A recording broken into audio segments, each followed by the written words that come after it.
everyone! So, gagawa tayo ng self-water planter. Kailangan lalagyan natin ng lupa. Tapos dito sa ilalim, kailangan siya ng tubig. Dito siya ang itsura. Tcharan! So, magagawa na akong nagawa. Kailangan ko pang gumawa ng marami.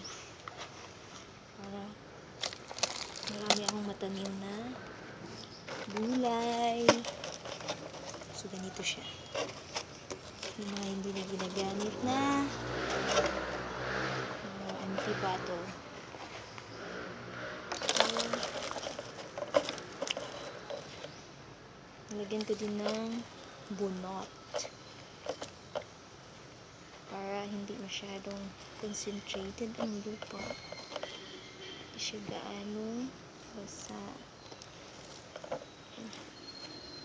So, pag binasa ko yan, bababa din yan. Okay. Okay na siya. Next, itong malaki. So, hindi na ito ginagamit. So, gamitin natin. Kasi may butas na siya. Okay. Ito mas malapit. Mas maraming nararamdaman. Tataliman ko to ng lemongrass.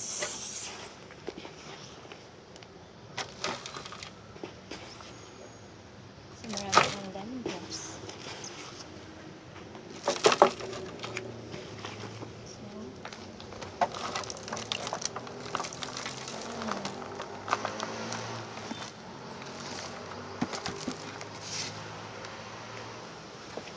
Natin lagyan ng water ito kasi basa na siya.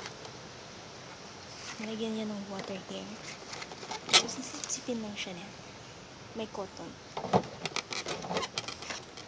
And then, ito ang aking lemongrass. So, meron na siyang mga so, itatanim ko na lang siya.